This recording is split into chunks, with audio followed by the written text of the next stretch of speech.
blanca hemisférica. La idea, ¿ok? Ya vimos las dos generaciones previas de corteza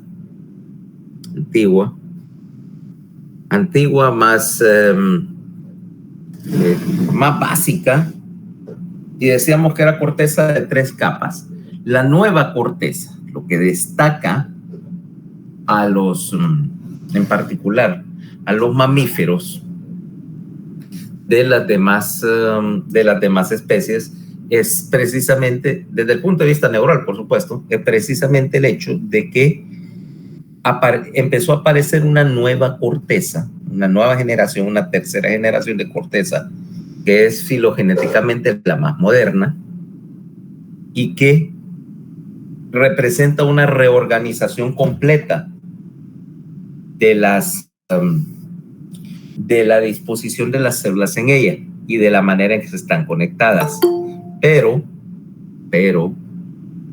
antes de caer en el estudio de la neocorteza, tenemos que ver el hecho de que está conectada. Si nos regresamos a unos cuantos capítulos antes en esta historia, voy a poner acá, teníamos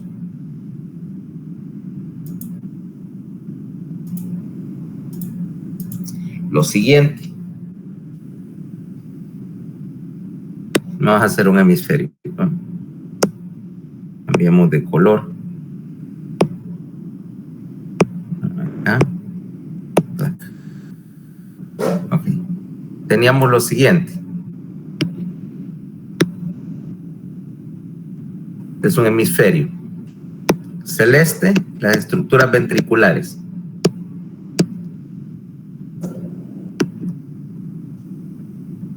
En rojo, los ganglios basales, ¿no?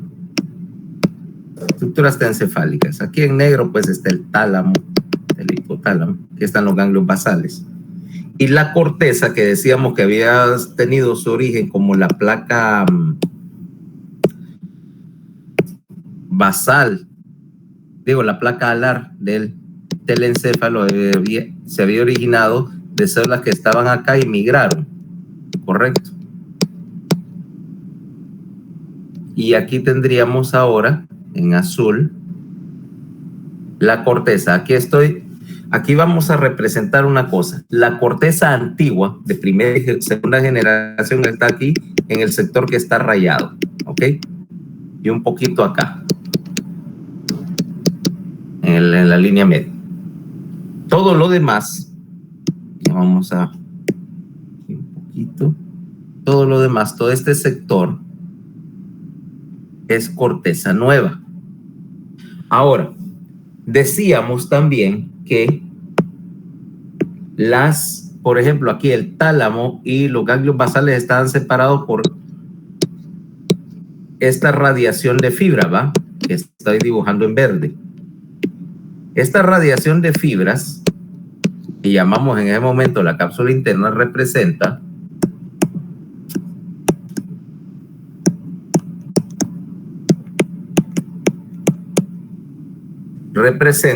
todas las conexiones que están entrando y saliendo a la corteza.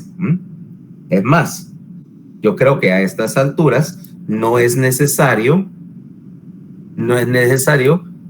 discutir el concepto de que esa corteza, si no tuviera conexiones con un montón de estructuras, no estaría haciendo nada. O sea, una corteza desconectada no hace absolutamente nada.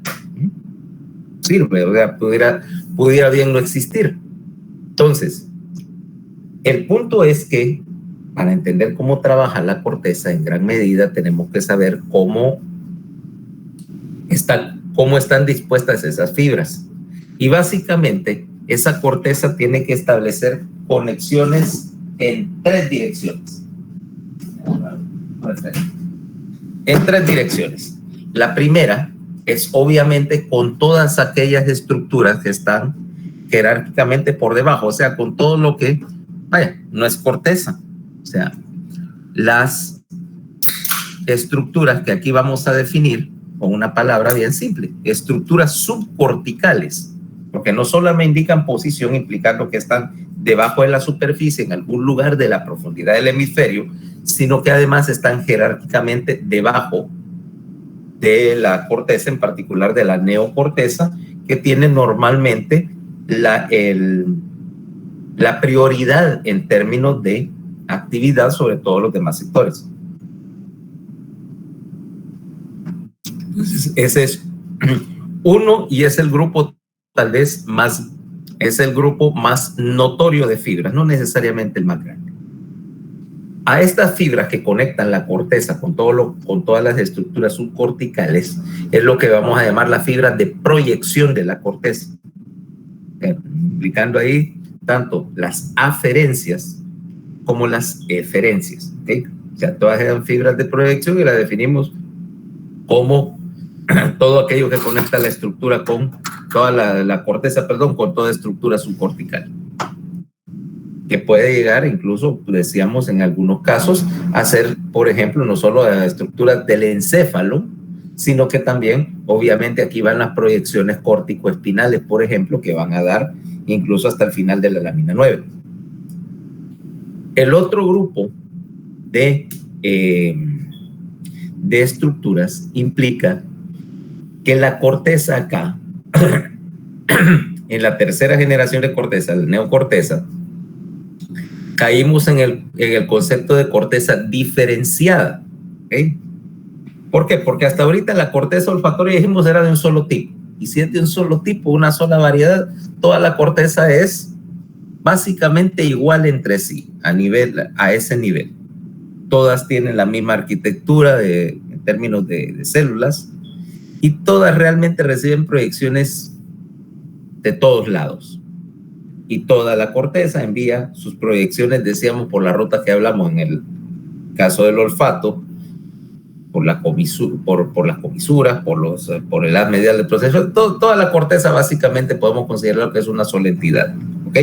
Es las proyecciones, entonces, en este caso, son difusas.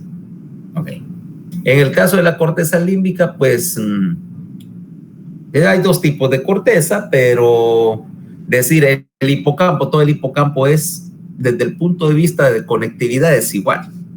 Y el parahipocampo, también todo el parahipocampo es igual entre sí. O sea que teníamos dos entradas y las salidas pues ya las discutimos cuando veíamos el mapa de conexiones ahí. O sea que es corteza genérica. Pero pero una de las características más destacadas del hecho de que reorganizaste la arquitectura de la neocorteza es que ahora tenés una corteza que puede reconfigurar esa arquitectura para hacer diversas cosas. O sea, ahora ya entramos en el concepto de corteza diferenciada, y entonces ya tenés, por ejemplo, una corteza visual primaria, una corteza visual secundaria, una corteza auditiva, una corteza motora, una corteza, etcétera, etcétera, etcétera. Una corteza prefrontal. O sea, ya tenés un montón de diferentes tipos y que podemos clasificar la arquitectura de la corteza o la diferenciación de la corteza. Podemos hacer un mapa de ella. ¿Okay? Un mapa cortical que podríamos utilizar diferentes formas de clasificar los diferentes sectores en el mapa. Aquí, vámonos como estamos hablando puramente en términos morfológicos por ahorita, lo que me va a diferenciar el sector del mapa del otro es la histología.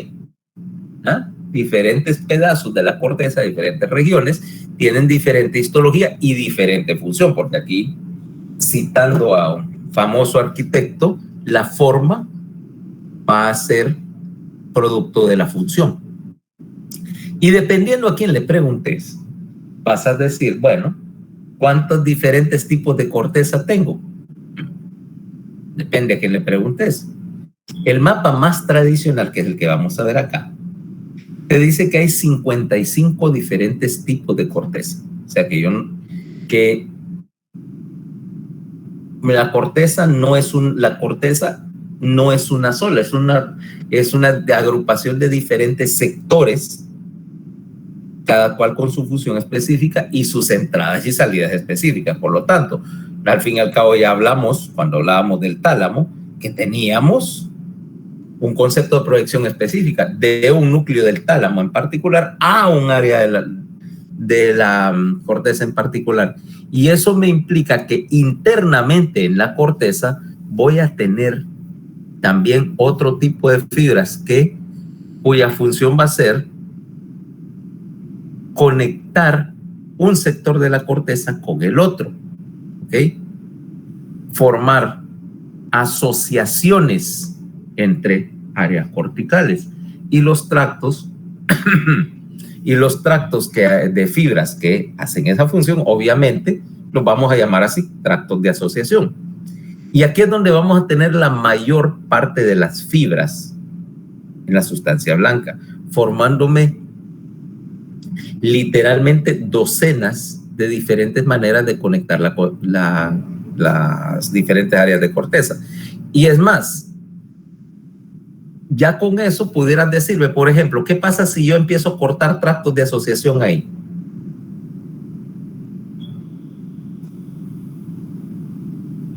Las áreas de la corteza no se van a poder comunicar y no van a poder trabajar correctamente porque no se van a poder asociar, porque dependen en cierto punto de las otras.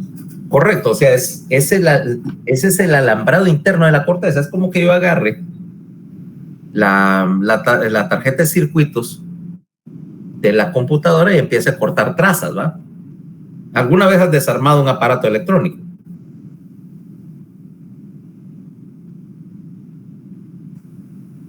Yo no, doctor. No, nunca, en serio, nunca.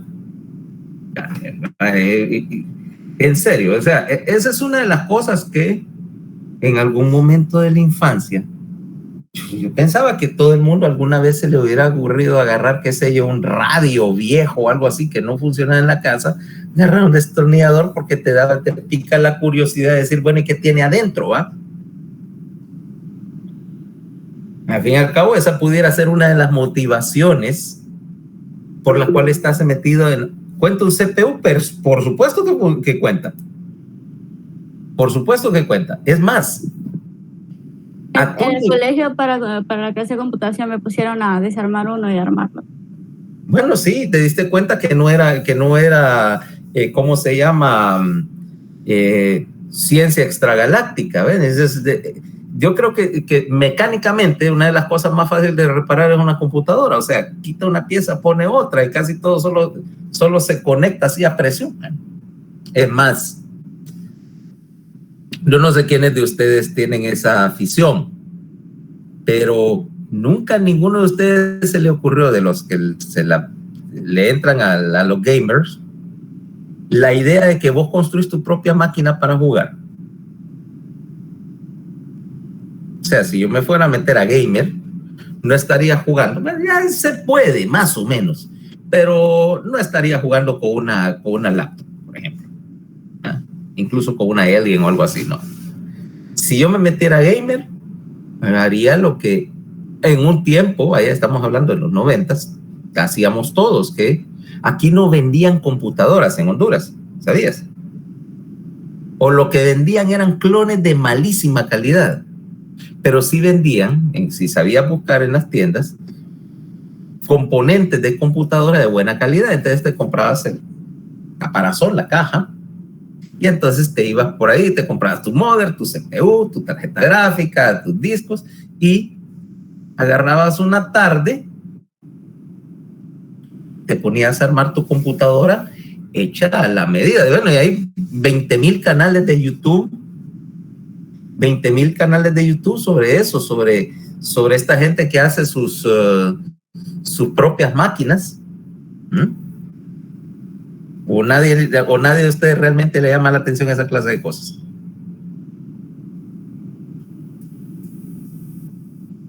En otro tiempo era por necesidad, ahora. Ajá, Daniel, vos...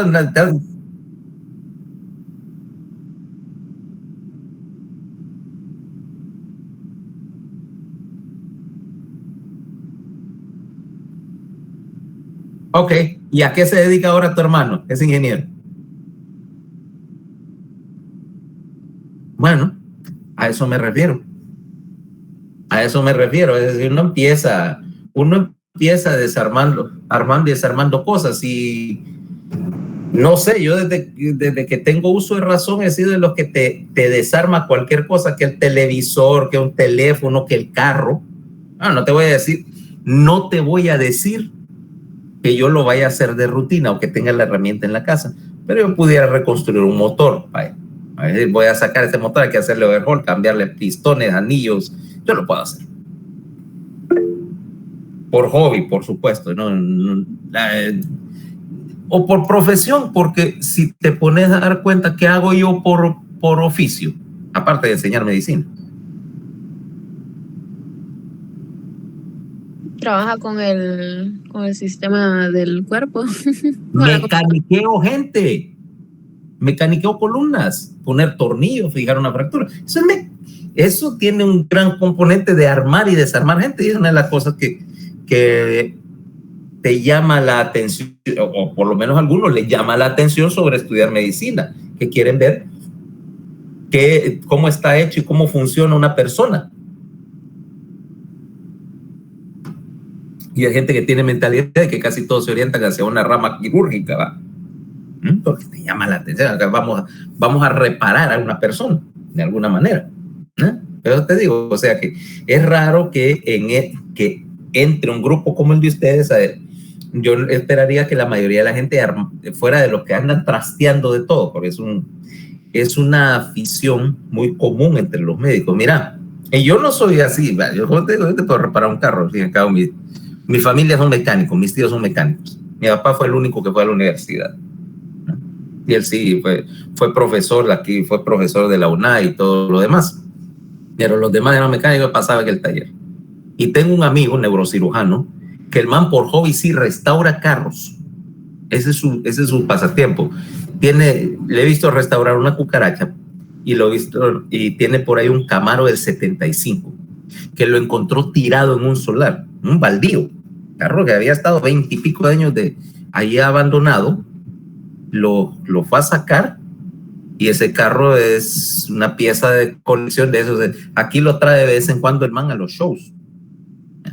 Mira, impecable, es impecable y funciona impecablemente. Él va con él de aquí a Teus y viene de Teus para acá, y aquel carro nunca molesta, pues, ¿eh? Nítido. Entonces, bueno, volviendo al asunto de las conexiones. Entonces, si yo agarrara la tarjeta de circuito de la laptop, y vos la has visto que tiene un montón de tracitas así doradas, ¿va? Que son las conexiones internas entre un chip y otro. Si yo empezara a lesionar esos chips, a romper, si yo empiezo a cortar trazas en la tarjeta de la máquina, lo más probable es que la computadora no vuelva a encender, ¿va? Si corto una, probablemente no sirve para nada. Y aquí tenemos el primer principio con las fibras de asociación. Lesionar fibras de asociación es igual de lesivo para el funcionamiento de la corteza que si yo empezara a quitar pedazos de cerebro. Es igual. Y de hecho vamos a tener una serie de trastornos que vamos a identificar como trastornos por desconexión. O sea que yo corté un grupo de fibras de asociación y desconecté dos áreas de la corteza y rompí un circuito. Ahora, estas fibras de asociación van a venir en dos variedades. Si yo tengo un montón de giros en la corteza, o sea, volvamos al dibujo. Si yo tengo un montón de giros en la corteza acá, si te das cuenta, franjas o circunvoluciones o giros, como lo querrás llamar, aquí hay uno, aquí hay otro, aquí hay otro, aquí hay uno, aquí está otro. Quiere decir que ahora yo tengo conexiones entre este giro y el vecino. Pero también tengo fibras más largas, que son las que están hechas en colores aquí, mira.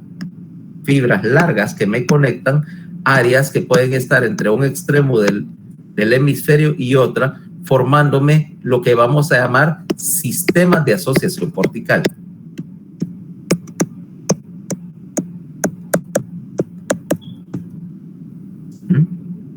aquí para acá, de aquí para acá.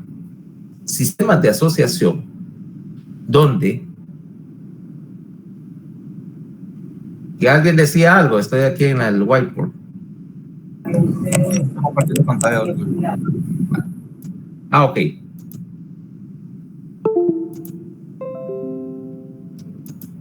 Cuando tengan algún comentario que hacer, háganlo con el micrófono. Es que yo no estoy viendo el chat. Cuando yo estoy dibujando, obviamente que solo puedo ver una ventana a la vez, la que está maximizada. Entonces, aquí, como te digo, teníamos dos tipos de asociación. Unas fibras cortas que me conectan, ¿okay? Fibras de asociación cortas que me conectan un giro con el vecino. O sea, mira, aquí tengo uno, aquí tengo otro, y así sucesivamente, ¿va? Uno para acá, otro para acá, etcétera. Mira, va a haber cientos de fibras de asociación cortas. Pero también tengo estas fibras de asociación largas, que son las que se ven ahí en colores, que me forman, como te decía, sistemas de asociación, conectándome grupos o sectores específicos de la corteza en una forma más global, o sea, bloques de fibras que acá están pasando, por ejemplo, de un lado a otro, incluso de un extremo a otro de la corteza. ¿Mira? Fibras de asociación largas. Tanto las fibras largas como las fibras cortas me van a, en general, a constituir la mayor parte de las fibras de la sustancia blanca. Eso es lo que rellena el hemisferio. ¿Okay? Es lo que rellena el hemisferio. Luego, el tercer grupo de fibras, ya lo conocemos, son las fibras de comisura. O sea, acordate que desde un punto de vista filogenético y organizativo, cada hemisferio cerebral sería separado del otro. O sea, yo pudiera concebir que tengo dos medios cerebros o dos hemisferios independientes que de alguna manera tengo que conectar con una comisura. Y ya vimos que había dos comisuras que ya discutimos. La primera, que era la comisura anterior, cubriendo esa necesidad de conectar los hemisferios de la primera generación de la evolución de la corteza. Luego el fornix, que hacía lo mismo con la corteza límbica de segunda generación.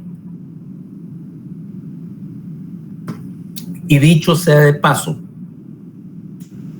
en alguna medida el fornix y la comisura anterior se complementaban, o sea que si una señal podía viajar por el fornix, cruzar de alguna manera por el fornix, entrar al otro hemisferio y regresar por la comisura anterior, porque eso no sería nada inaudito. El hecho de que las diferentes generaciones de corteza aquí estaban conectadas, era parte de un mismo anillo límbico.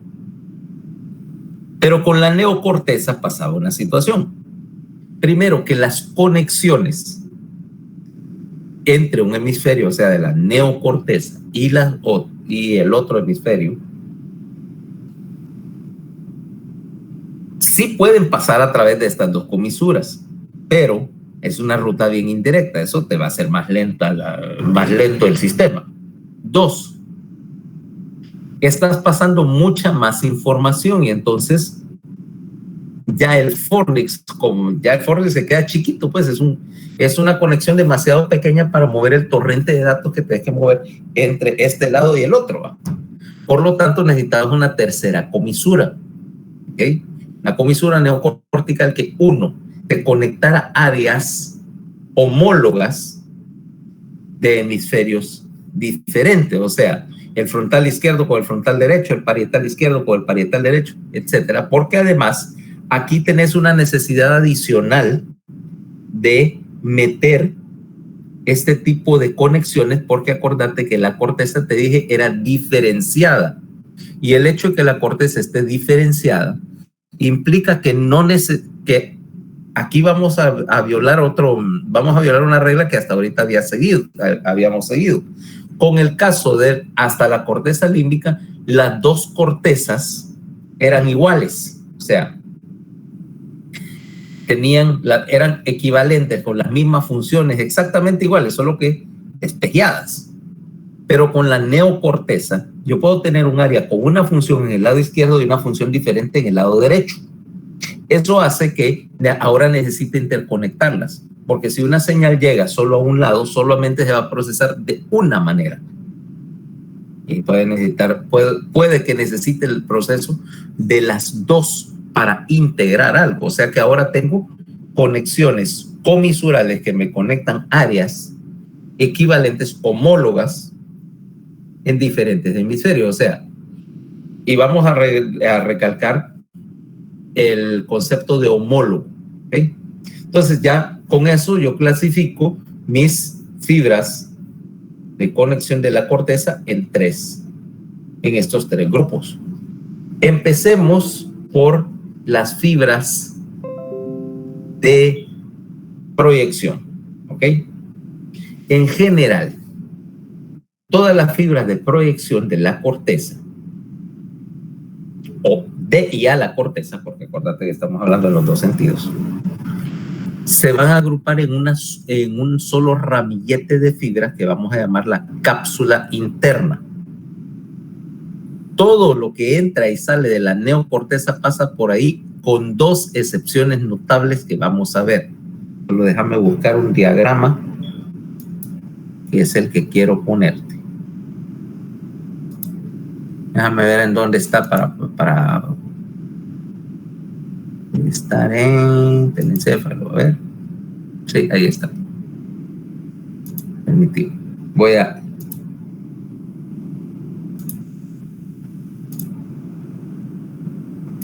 a sumarlo acá.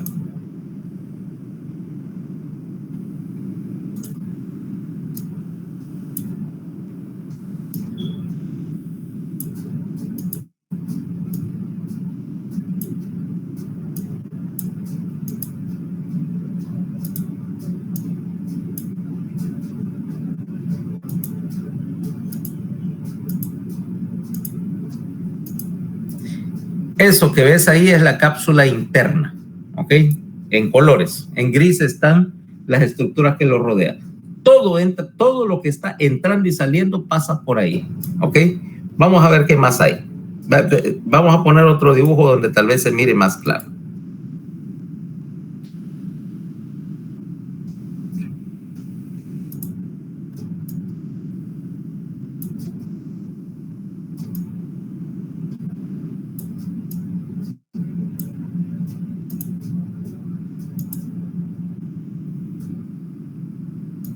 Ahora ahí creo que se ve más claro. Mira lo que tenés ahí. Aquí tengo la corteza en celeste, ¿va? Y ves que acá tengo dos cosas. El núcleo lenticular, voy a ponerlo en rojo. Putamen. El lobo pálido. Aquí tengo en rojo también el tálamo.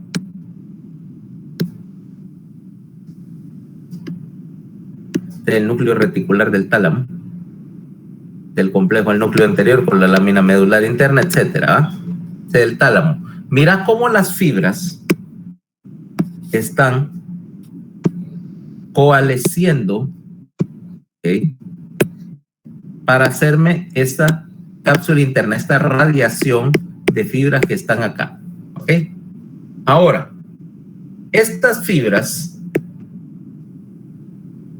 que me están formando la cápsula interna, ¿de dónde vienen y a dónde van? ¿Okay? Vamos a ver cuáles son las fibras. Primero definamos cuáles son las aferencias a la corteza. ¿De dónde le entra señal? En primer lugar, vamos a decir, entre paréntesis, 1, de otras áreas corticales.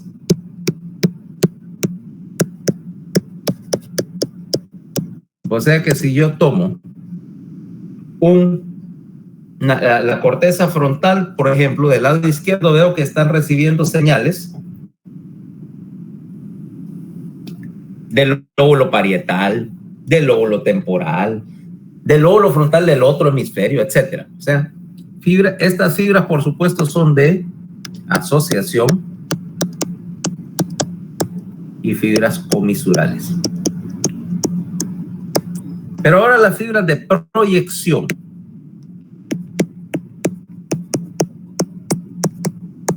¿De dónde le entra señal a la corteza? 2. Del tálamo, por supuesto. Todas las fibras tálamo-corticales tienen que caer acá. Vamos a ir de hecho definiendo algunas cosas. Las fibras de otras áreas corticales generalmente son excitadoras, usan glutamato. Las fibras del tálamo también. De ahí, ¿qué más vamos a tener? Fibras del claustro. Fíjate que ¿te acordás que había fibras córtico-estriadas, ¿va? Que iban hacia todo los ganglios basales. Pues también tenemos unos cuantos retornos que vienen del claustro. ¿Y el claustro qué es? ¿Excitador o inhibidor?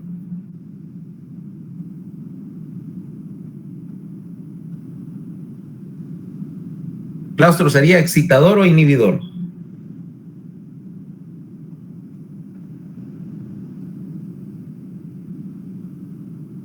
Inhibidor.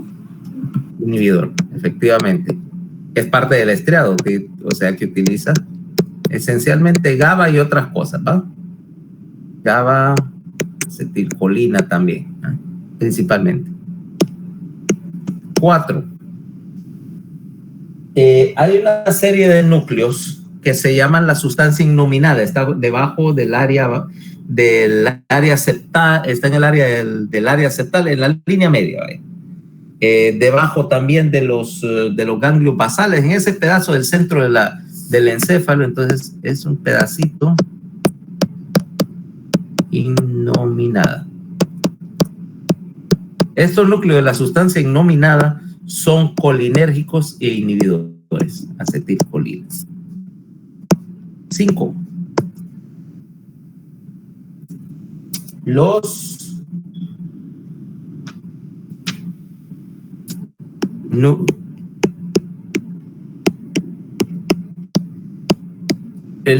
locus ceruleus. ¿Qué produce el locus ceruleus? A ver.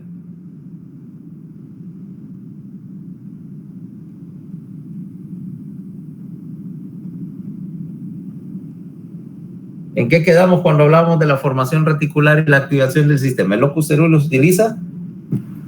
Noradrenalina. Norepi. Y es excitador, ¿va? Norepi.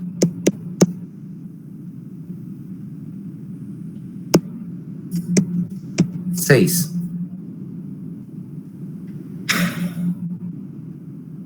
Los núcleos del RAFE. El sector del RAFE de la FRT, que son inhibidores, utilizan serotonina y beta endorfina. Mira todas las entradas. 7. El hipotálamo, que generalmente son excitadores, utiliza histamina a través de un receptor que se llama H3 y péptidos. ¿Ok? Y 8,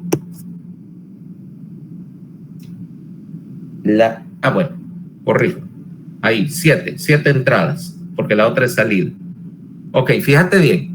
Estas son las entradas a la corteza. Primero, de la misma corteza, de otras áreas de la corteza. Y de ahí, proyecciones entrantes a la corteza del tálamo, del claustro, de la sustancia innominada, del locus ceruleus, del RAFE y del hipotálamo. Y fíjate bien, interesante, estas fibras histaminérgicas. ¿Ok? que son parte de las fibras para la activación.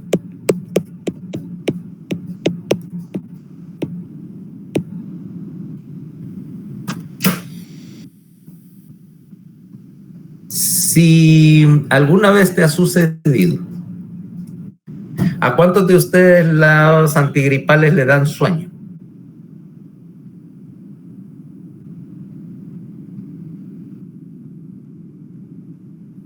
Ok. ¿A quién más? A mí todas las medicinas dan sueño. Bueno, es probablemente signo de un trastorno subyacente, así todo te da sueño. Ok.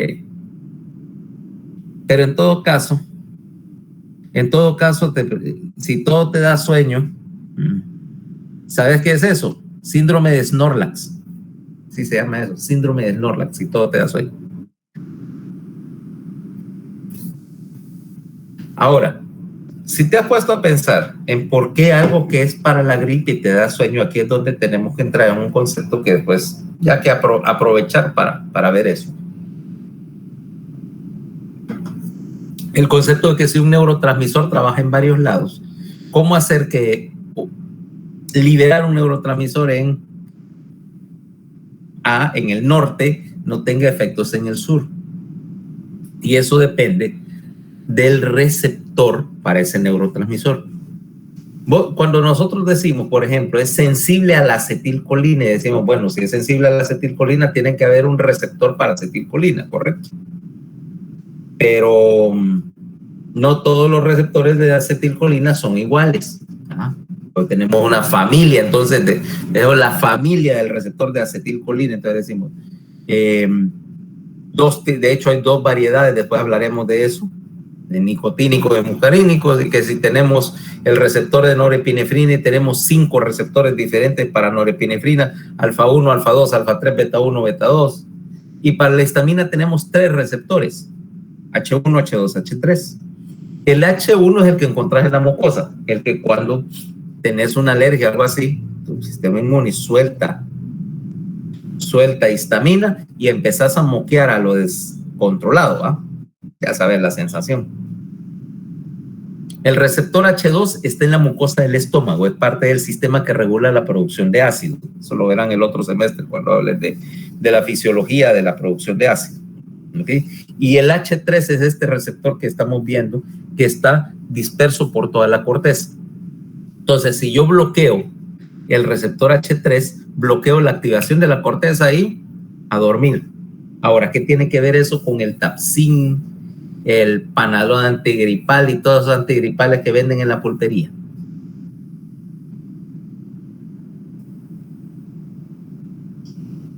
Resulta que, ¿y por qué los antihistamínicos más sofisticados, más caros, tal vez muchísimo más caros, no te dan sueño? Porque, qué sé yo, y cuando empezaron estos a salir al mercado, estoy diciendo ya hace algunos años, la propaganda te decía el antihistamínico que no da sueño, pues que no va a mandar a sus pacientes a dormir toda la semana. ¿Qué tiene que ver eso? ¿Qué tiene que ver esto acá? Podría ser porque solo es percibida por los receptores que no afectan a la vigilancia. Exactamente, eso se llama selectividad de receptor. ¿Okay? Antagonista selectivo de un receptor que solo te bloquea o solo se une a un tipo y al otro no. ¿Ok? Aprovecha la pequeña diferencia entre uno y otro. Entonces, antihistamínicos más modernos, y recalco, mucho más caros, son selectivos para el receptor H1, no te bloquean ni el H2 ni el H3, pero tu Tapsin o Desenfriol o lo que estén vendiendo ahí en la pulpería de enfrente son antihistamínicos más antiguos, que son no selectivos. Esos le metían un tsunami a todos. Fueron desarrollados antes de que existiera este concepto, allá en los años 50. Y entonces estos babosos antihistamínicos te los meten en esas pastillas que venden en la pulpería porque ya todos expiraron las patentes. Y como ya no hay patente, ya no hay que pagar derechos, cualquiera lo puede fabricar y es tecnología comprobada y son baratísimos, valen, no sé, unos cuantos centavos el kilo.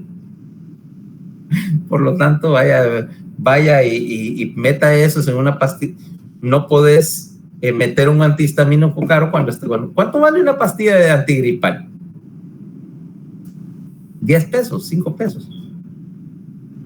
Más o menos. Calculo yo te digo, yo no he comprado esas cosas en el consultorio. Siempre en las visitadoras sí caen por ahí con algo. Entonces, 5 pesos, entonces querés el producto más barato genérico que haya. Por eso es que esos antihistamínicos viejos te dan sueño. Estás bloqueando una de las rutas de activación cortical. No suficiente para meterte en coma, pero sí suficiente para ponerte a dormir si sos sensible. No todo el mundo es igual, por eso a mí me da sueño, a mí no. Yo me conozco, yo sí soy sensible. Con una Tafsin que me tome, probablemente me voy a dormir todo el día y todavía a la mañana siguiente voy a andar todo soropeto, ¿va? Entonces buscaré otra cosa para mi rinitis. Otra gente no dirá, yo me meto y no me hacen nada. Bueno, y a cada quien. ¿Va? Cuestión de que tus receptores personales no todos son también iguales, tenés una diferencia genética. Ok, volvamos a la, ¿cómo se llama? A lo que estábamos viendo acá. Ahora, estas son las entradas a la corteza. Ahora veamos las proyecciones de las salidas a la corteza, o sea, eferencias.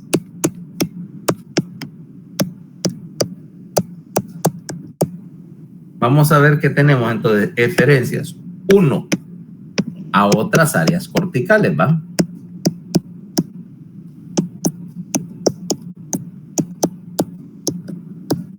Como es obvio, ¿va? De un sector de la corteza a otro. Y estas fibras eferentes utilizan glutamato en general.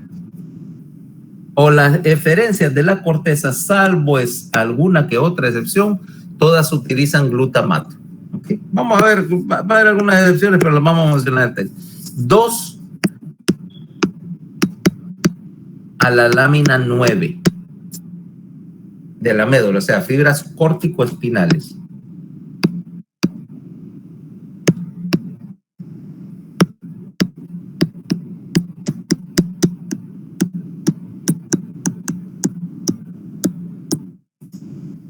Tres, al estriado.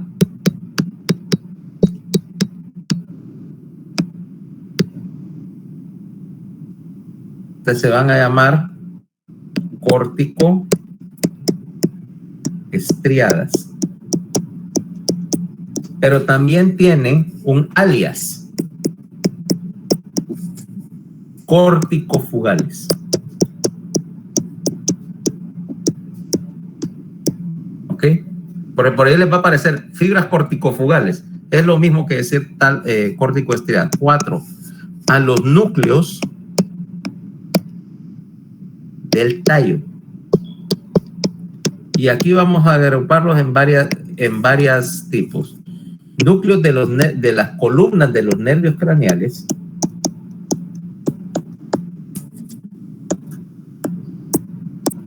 A los núcleos arqueados, ¿se recuerdan? O arcuatos, como lo quieran llamar.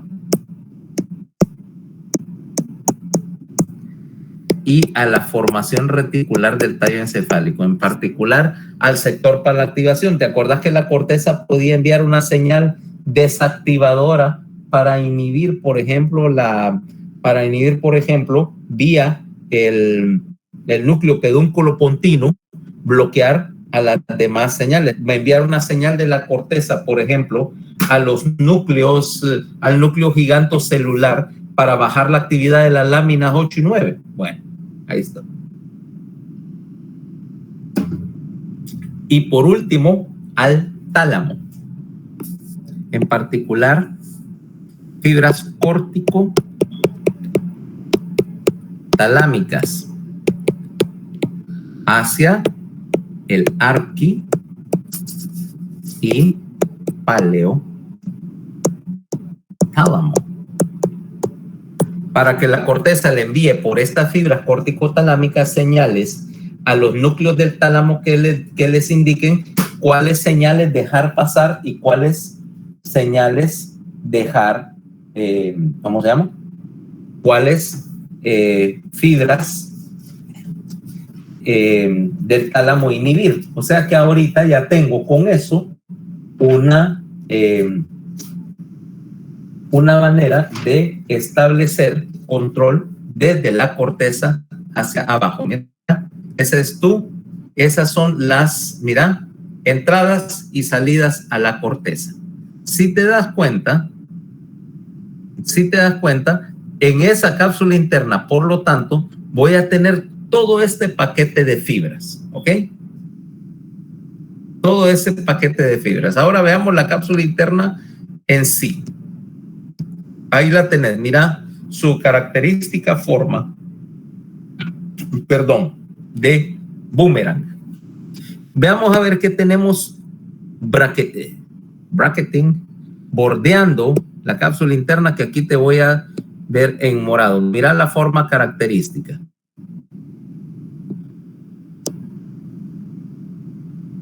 De boomerang. Y la vas a dividir en tres partes. Un brazo anterior, una rodilla y un brazo posterior. ¿Cabal? Esta, por supuesto, por cierto, esta es la del lado derecho. La del lado izquierdo se vería como imagen de espejo, ¿ok? ¿Qué tenemos bordeándolo? Veamos. En negro, el tálamo. Azul, usar un resaltador. Esto es el tálamo, mira.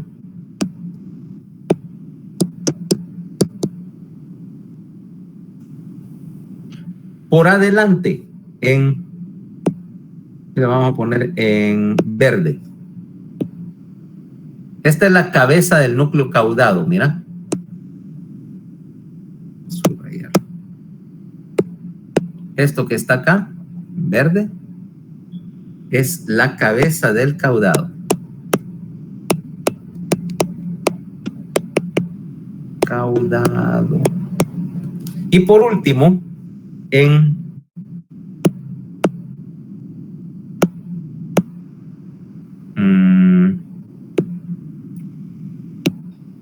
rosadito, pintemos.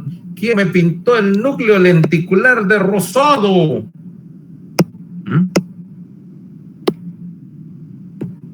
El núcleo lenticular, mira. O sea que tengo tres fronteras o tres límites definidos. Medial, la cabeza del caudado y el tálamo. Y lateralmente, el núcleo lenticular. Ahí tenés, por supuesto, el putamen y el globo pálido. Sandwichado entre esos van a ir todas las fibras, con dos excepciones que estamos viendo acá. Las fibras auditivas y las fibras de la radiación óptica, las vías visuales. Los dos núcleos geniculados no entran en la cápsula interna, ¿ok? Las fibras de los núcleos geniculados sí no van por la cápsula interna. Son sus propias conexiones. De ahí todo lo demás, todo el sistema lemniscal va por acá. El tracto solitario va por acá.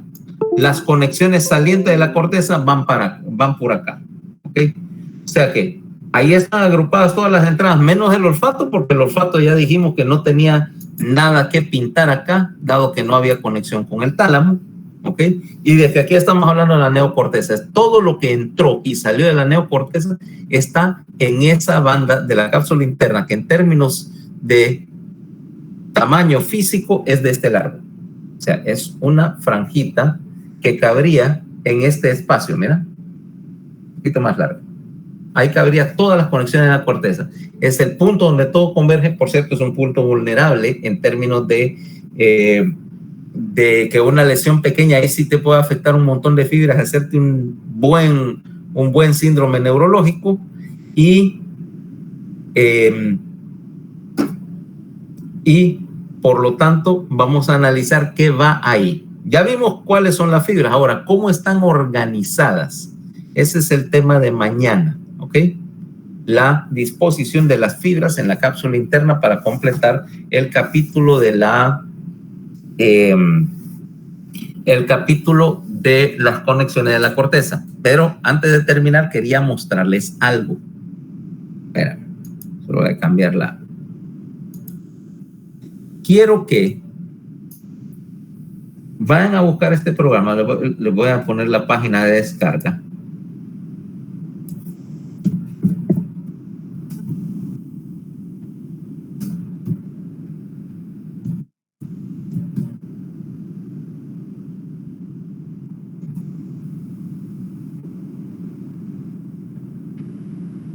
Aquí está. ¿Se ve lo que estoy compartiendo? No sé si. Sí, doctor. Okay. Entonces, van a ir a buscar esta página, es brainvoyager.com, y van a buscar, aquí ven que hay una cabecita, dice Brain Voyager Brain Tool. ¿Okay? Entonces, este es un programa, ahí dice, ve, Windows, Mac, Linux. Ok. Es esto que voy a poner ahorita en pantalla. Es gratis, por supuesto. Este programa, ¿ves?